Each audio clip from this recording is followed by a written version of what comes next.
Hello everyone, চলে এসেছি আরও একটি নতুন মুভি এক্সপ্লেনিং ভিডিও নিয়ে।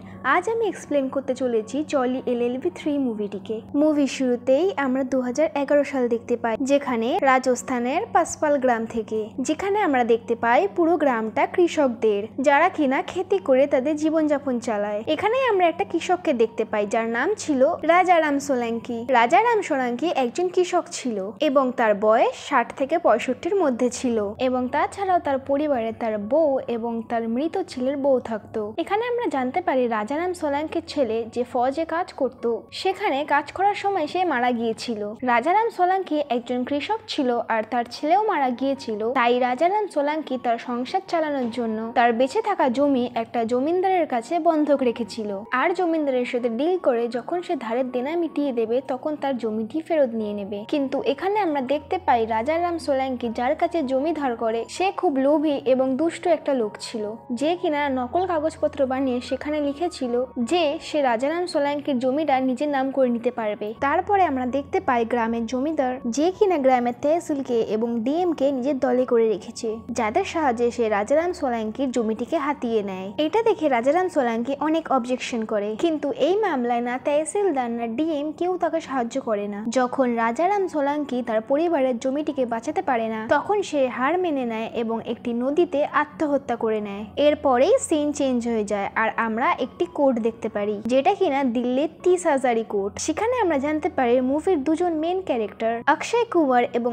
আরশাদ ওয়ারসি, যাদের দুজনের নামই হলো মুভিতে জলি, যারা কিনা এই কোর্টে প্র্যাকটিস করছিল, যারা কিনা এই কোর্টেরই লয়ার ছিল। এর পরবর্তীতে আমরা একটা ছেলের কেস দেখতে পাই যে কিনা মেয়ে সেজে ঘুরে বেড়াতো। আসলে এই ছেলেটা একজন ফ্রড ছিল, যে কিনা মেয়ে সেজে বড়লোক বুড়োদেরকে ফাঁসিয়ে কোনোরকম করে তাকে বিয়ে করে তার সমস্ত সম্পত্তি নিয়ে পালিয়ে যেত।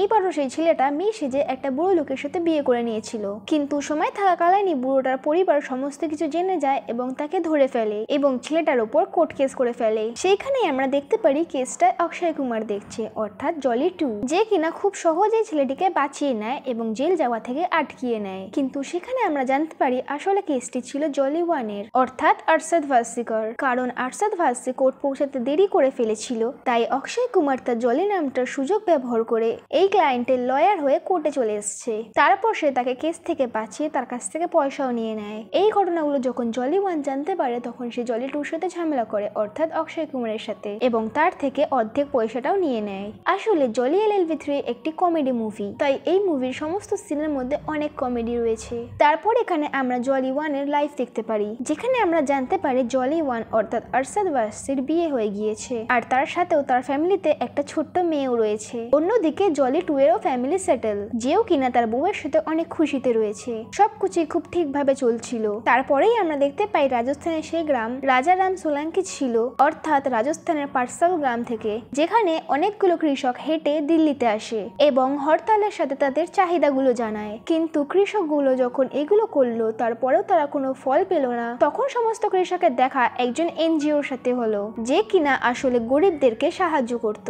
যেখানে এই এনজিওদের সাথে জলি 1 এর ওয়াইফ অর্থাৎ আরশাদ ওয়ারসির বউ যুক্ত রয়েছে, কারণ তার ভালো কাজ করতে ভালো লাগতো। তখনই জলি 1 এর ওয়াইফ ওখানে থাকা একজন কৃষকের সাথে দেখা করে, যে আসলে রাজারাম সোলাঙ্কির বউ ছিল। তার নাম ছিল জানকি রাজারাম। জানকি রাজারামকে মুভিতে জামকি আম্মা বলা হয়েছে। এখানে জলি 1 এর ওয়াইফ জামকি আম্মার সাথে দেখা করে সমস্ত কাহিনীগুলো জানতে পারে, যে কিভাবে তার হাজবেন্ডের রাজারাম সোলাঙ্কির জমি কেড়ে নেওয়া হয়েছে আর কিভাবে তার হাজবেন্ড মারা গিয়েছিল। জামকি আম্মার সমস্ত কাহিনী শোনার পর জলি 1 এর ওয়াইফ তার হাজবেন্ডের সাথে দেখা করায়, অর্থাৎ জলি 1 এর সাথে, এবং সে তার হাজবেন্ডকে বলে প্লিজ তুমি জামকি আম্মার কেসটা লড়ো। জলি 1 আসলে ভালো মানুষ ছিল, কিন্তু সে জানতো জামকি আম্মার কেসে সে কোনো টাকা পাবে না। সে মনে মনে জামকি আম্মার কেসটি লড়তে চাইছিল না, তাই কেসটিকে সে জনি 2 এর কাছে পাঠিয়ে দেয়, তাও এটা বলে যে জলি 1 আসলে সে ছিল। তারপরে যখন জামকি আম্মা জলি 2 এর কাছে পৌঁছায়, অর্থাৎ অক্ষয় কুমারের কাছে, তখনই সে অনেক চালাকি করে জামকি আম্মাকে জলি 1 এর ঘরে নিয়ে যায়, যার ফলে জলি 1 এর না চাইতে হয়েও কেসটিকে লড়তে হবে। তারপরে যখন জলি 1 জামকি আম্মার কেসটিকে নিয়ে কোর্টে যায় এবং তার তরফ থেকে কোর্টে পিটিশন পাঠায়, তারপরে আমরা জানতে পারি আসলে যে কেসটি আছে যেটা জামকি আম্মা করেছে একটা বড় কোম্পানির উপর, যেই কোম্পানির নাম হলো ইম্পিয়াল গ্রুপ অফ ইন্ডাস্ট্রি। এখানে আমরা জানতে পারি এই কেসটার উপর পুরো মুভিটি তৈরি হয়েছে। জলি 1 যখন জামকি আম্মার কেসটি পিটিশন পাঠায় কোর্টে, সেখানে আমরা দেখতে পাই কেসটি কেসটির অপোনেন্ট টিমে এসেছিল জলি 2 অর্থাৎ অক্ষয় কুমার, কারণ ইম্পিরিয়াল গ্রুপ কোম্পানিতে জলি 2 কে হায়ার করেছিল। এখানে আপনারা ভাবতে পারেন এত বড় কোম্পানিতে বড় উকিলকে কেন হায়ার করলো না, তাহলে এখানে নর্মাল জলি 2 কে কেন হায়ার করা হলো? তারপরে সেখানে আমরা এটা জানতে পারি ওই কোম্পানির যে বড় উকিল ছিল, যে কিনা হায়ার কোর্ট এবং সুপ্রিম কোর্টের কেস দেখতো, যে কিনা আসলে এখন লন্ডনে ছিল, যে সেখানে ইন্ডিয়া থেকে পালানো একজন বড় বিজনেসম্যানের কেস হ্যান্ডেল করছিল। সেই ইন্ডিয়ান বিজনেসম্যানের নাম হলো VM। যেহেতু এই কোম্পানির বড় লয়ার বাইরে কেস লড়ছিল, তাই তাড়াহুড়োতে এই কোম্পানি জলি 2 কে হায়ার করে নেয়। তারপরে আমরা দেখতে পাই এখানে জলি 1 এবং জলি 2 পরস্পরের সাথে কেসটি লড়তে শুরু করে দেয় এবং তাদের এই কেসের জাজও ছিল সুন্দরলাল ত্রিপাঠী, অর্থাৎ সেই জাজ যাকে আমরা জলি 1 এবং জলি 2 তে দেখতে পাই। এই কেসের শুরুতেই আমরা দেখতে পাই এই কোম্পানি অনেকগুলো কেসকে সরিয়ে ফেলে। তাই জলি 1 যখন কোর্টে জামকি আম্মার কেসটিকে রাখে এবং জাজকে বলে তার কেসটিকে ফাইল করার জন্য, তখন জলি 2 অর্থাৎ অক্ষয় কুমার খুব সহজে কেসটিকে সরিয়ে ফেলে এবং জাজের কাছ থেকে এটা অর্ডার করিয়ে ফেলে জামকি আম্মার কেসটিকে রেজিস্ট্রি করা হবে না। এই ঘোষণা শোনার পর জলি 2 অনেক বেশি খুশি হয় এবং কোম্পানির একজন সিনিয়র মেম্বারের সাথে দেখা করে, যার নাম ছিল শ্রীবাস্তব। তার সাথে দেখা করে তার কাছ থেকে পয়সা চায় এবং তাকে বলে আমি তোমার কেসটি কোর্টে জিতিয়ে দিয়েছি, তাই সে চায় তার 25,000-এর ফিসটা তাকে দিয়ে দেওয়া হোক। এখানে আমরা দেখতে পাই জলি 2 শ্রীবাস্তবের সাথে দেখা করার জন্য ইম্পিরিয়াল কোম্পানির মালিকের বাড়িতে এসেছিল। তাই সেখানে আমরা দেখতে পাই ওই সময় ওখানে একটা পার্টি চলছিল, আর এই পার্টিটিকে অর্গানাইজ করেছে ইম্পিরিয়াল কোম্পানির মালিক হরিভাই খেতান। জলি 2 যখন হরিভাই খেতানকে সামনাসামনি দেখে, তখনই সে শ্রীবাস্তবকে বলে তাকে হরিভাইয়ের সাথে দেখা করিয়ে দিতে। তখন শ্রীবাস্তব তাকে বলে হরিভাই অনেক বড় একজন মানুষ, তাই আমি যখন তার সাথে দেখা করেছিলাম আমিও তার সাথে দেখা করার জন্য অনেক চেষ্টা করেছিলাম। প্রায় 1 বছর চেষ্টা করার পর তারপর তার সাথে আমার দেখা হয়েছিল। তারপরেও হরিভাইয়ের আমার নাম মনে করতে প্রায় 2 বছর লেগে গিয়েছিল, তাই তুমি ভুলেই যাও যে তুমি হরিভাই খেতানের সাথে দেখা করতে পারবে। তখনই তারা এই কথাবার্তা বলছিল, তাদের কাছে হরিভাই নিজে চলে আসে এবং সে ডাইরেক্ট জলি 2 এর সাথে কথা বলে। তারপর আমরা দেখতে পাই হরিভাই খেতান যে জলি 2 এর সাথে কথাবার্তা বলছিল। যখনই তাদের কথাবার্তা চলছিল, জলি 2 তার কাছে তার ফিস চেয়ে নেয় এবং তার ফিস 25,000 না বলে 50,000 বলে। তার কথা শুনে হরিভাই খেতান থেকে 50,000 টাকা দিয়েও দেয় এবং তাদের কোম্পানির লয়ারদের সাথে হায়ারও করে নেয়। কিন্তু এখানে হরিভাই খেতান এটা জানতো যে জলি 2 এর ফিস 25,000 ছিল। যখনই জলি 2 সুযোগ পেয়েছে তার 25,000 টাকা সে 50,000 করে চেয়ে নিয়েছে। সেই কারণে হরিভাই খেতানের জলি 2 এর এই ধারণাটাকে ভালো লেগেছে। তাই সে জলি 2 কে তার কোম্পানিতে একজন বড় লয়ার হিসেবে হায়ার করে নিয়েছে এবং সে জলি 2 কে বলে সে প্রত্যেক দিনে তাকে 50,000 টাকা করে দেবে। আর এই দিকে জলি 2 এই অফারটা ভালো লেগে থাকে, তাই সে হ্যাঁ বলে দেয়। তারপরে জলি 2 অনেক খুশিতে বাড়ি ফেরে। যখন জলি 2 বাড়ি ফেরে তখন সে দেখতে পায় তার বাড়ির বাইরে জামকি আম্মা বসে আছে, যে কিনা অনেক রেগে এবং দুঃখিত হয়ে বসেছিল। জামকি আম্মার অনেক বেশি রাগ হচ্ছিল, কিন্তু তার এটার জন্য দুঃখ লাগছিল যে জলি 2 তার কেসটিকে কোর্টে ফাইলও হতে দিল না, আর তার লাগানো কেসটিকে সে খুব সহজে পিটিশন করে দিয়েছে। এখানে জামকি আম্মা জলি 2 কে তার কাহিনীগুলোকে শোনায়। জামকি আম্মা জলি 2 কে বলে সে একবার তার কাহিনী শুনে নিক, তারপর সে তার যা ইচ্ছা সে তাই করতে পারবে। তারপর জলি 2 যা ইচ্ছা তাই করুক।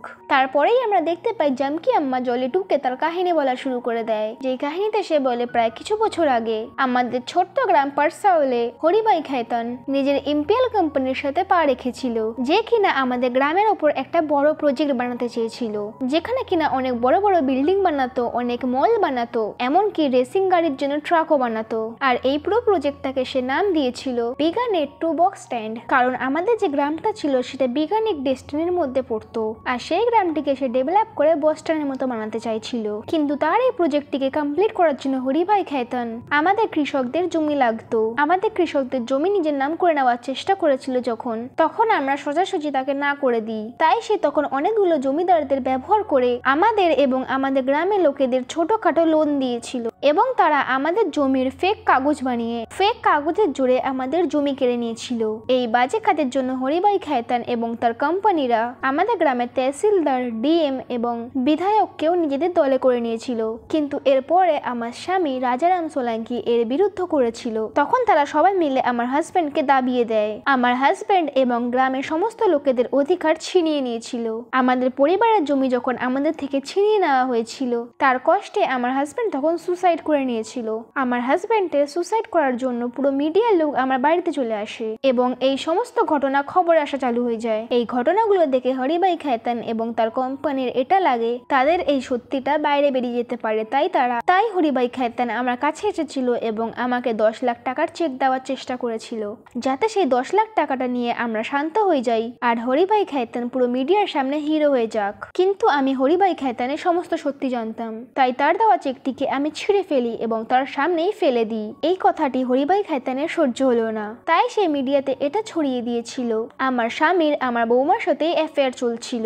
আর তাই যখনই এই অ্যাফেয়ার কথা পুরো গ্রামবাসী জানতে পেরে যায়, তাই লজ্জার কারণে আমার স্বামী আত্মহত্যা করে নেয়। কিন্তু যখন আমার স্বামী এবং আমার বৌমার কথা পুরো মিডিয়াতে চলে আসে, যখন লোকেরা এই ব্যাপারে বলাবলি করতে থাকে, তাই কষ্টে আমার বৌমাও আত্মহত্যা করে নেয়। তাই পরিবার বলতে আমার কাছে আর কেউই নেই। তাই আমার জীবনে এখন একটাই লক্ষ্য, হরিভাই খায়তানের কাছ থেকে কৃষকদের জমি ফিরিয়ে নেওয়া এবং আমার স্বামী এবং আমার বৌমার বিচার করা। কিন্তু যখন আমি কোর্টে এই ব্যাপারে পিটিশন করতে যাই, তখন তুমি আমার কোর্টের কেসটিকে রিজেক্ট করে দাও। তারপর আমরা জানতে পারি জলি 2 যখন জামকি আমার সমস্ত কাহিনীটি শোনে, তখন সে অনেক বেশি ইমোশনাল হয়ে যায় এবং হরিভাই খায়তানের সমস্ত সত্যিটা জেনে যায়। এইদিকে জামকি আম্মা তার সমস্ত ঘটনা জলি 2কে বলার পর সে স্টেশনের দিকে যেতে লাগলো, যাতে কিনা সে আবার তার গ্রামে ফিরে যেতে পারে। কিন্তু অন্যদিকে আমরা এটা জানতে পারি যে জলি 2 ছিল সে পুরোপুরি ভাবে জামকি আমার কেসটিকে লড়বে এবং হরিভাই খায়তানের থেকে তাদের মুক্ত করবে। অন্যদিকে আমরা এটা দেখতে পাই জলি 1 যে জামকি আমার কেসটিকে না লড়ার জন্য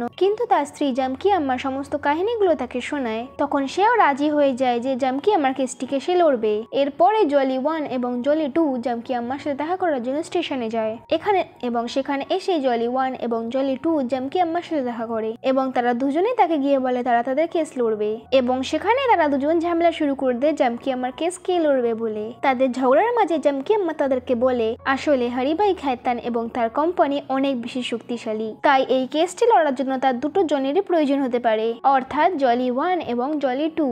সেই কারণে এই কেসটিকে তোমরা দুজনে মিলে লড়ো। জামকি আম্মার কথা শোনার পর তারা দুজনেই রাজি হয়ে যায় এবং তারা এটা ঠিক করে তারা দুজনে মিলে জামকি আম্মার কেসটিকে লড়বে। সেই সময় জলি 1 এবং জলি 2 দুজনেই নোটিস করে যে জামকি আম্মা গ্রাম পৌঁছালে ইনস্টেবিলিটি অনেক বেশি বেড়ে গিয়েছিল।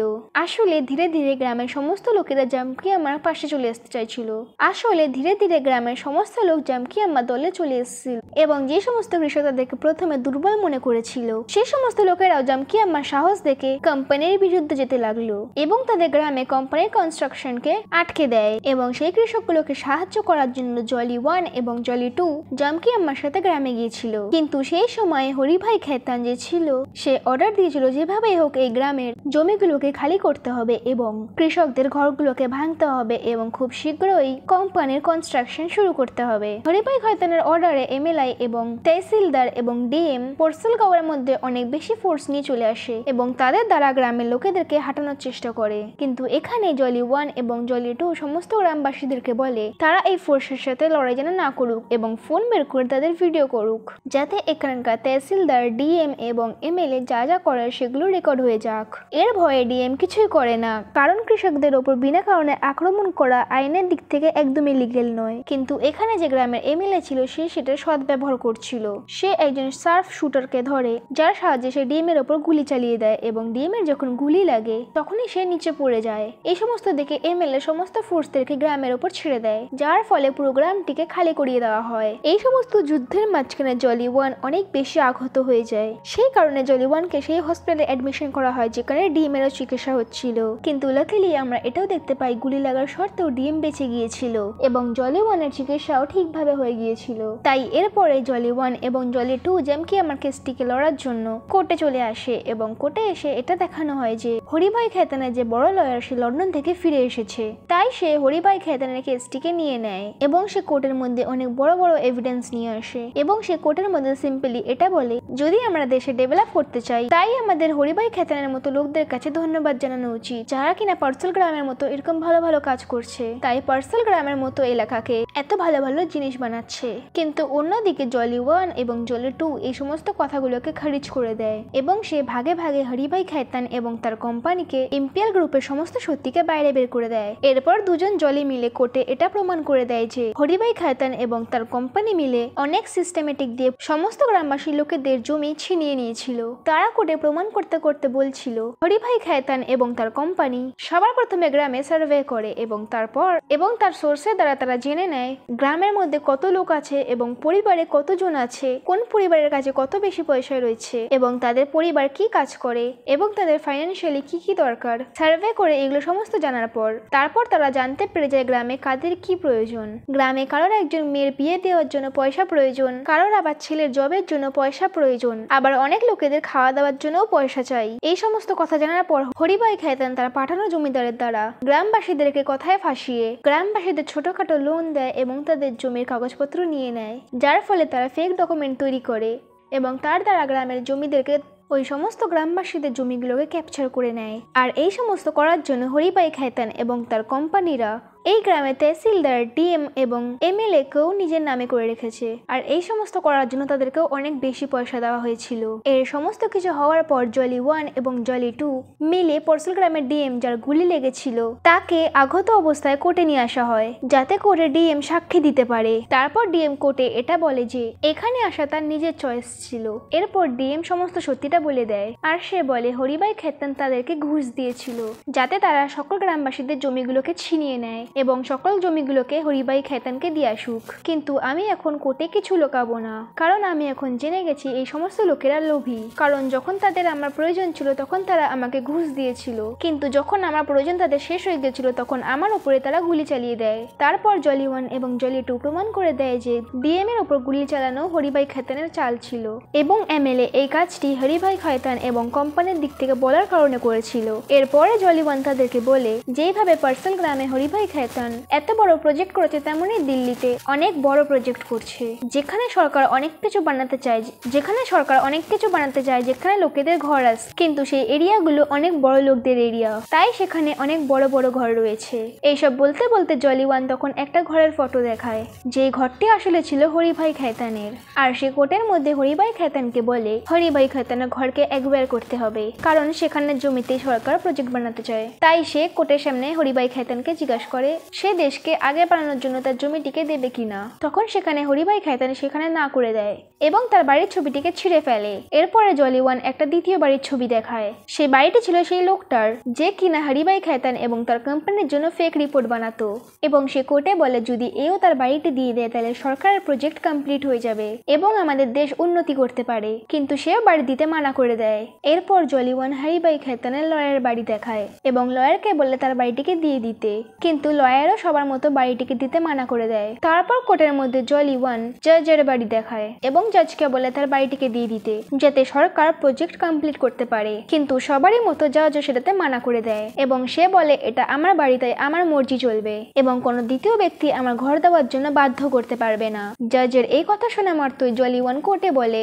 এটাই তো আমাদের পুরো কেসটি, আমাদের সকলেরই অধিকার আছে আমাদের জিনিস আমরা কাকে দিতে চাইবো এবং কাকে দিতে চাইবো না, আমাদের বাড়ি আমাদের থেকে ছিনিয়ে নেওয়া সরকারেরও অধিকার নেই, তাই তোমাদের মতো বড় লোকেরাও যাদের কাছে 10-12টি বাড়ি রয়েছে তারাও নিজেদের বাড়ি দিতে রাজি নয়, তাহলে এদের মতো গরিব কৃষক যাদের কাছে একটি করে বাড়ি রয়েছে তারা কিভাবে তাদের বাড়িটি দিয়ে দেয়। এই সমস্ত দলিলের সাথে জলি 1 এবং জলি 2 কোর্টে এটা প্রমাণ করে দেয় যে হরিভাই খায়তান এবং তার পুরো কোম্পানি পুরো ফ্রড করেছিল এবং এর স্ক্যামের সাথে কৃষকদের জমি ছিনিয়ে নিয়েছিল। তার সাথেও তারা এটাও প্রমাণ করে দেয় এই পুরো কাজটি করতে তহসিলদার সাথে ডিএম থেকে শুরু করে এমএলএ পর্যন্ত সবাই মিলে তার সঙ্গ দিয়েছিল। তারপরে জাজ এটা ঘোষণা করে যে সকল কৃষকদেরকে তার জমি ফিরিয়ে দেওয়া হোক এবং হরিভাই খায়তান এবং তার কোম্পানির ওপর কঠিনতর তদন্ত করা হোক। এই সমস্ত ঘোষণার পরেই মুভিটি এখানে শেষ হয়ে যায়। ভিডিওটা যদি ভালো লেগে থাকে তো ভিডিওটিতে একটি লাইক ও চ্যানেলটিকে সাবস্ক্রাইব করে নিন। দেখা হচ্ছে পরের ভিডিওতে, ততক্ষণের জন্য ভালো থাকুন, সুস্থ থাকুন।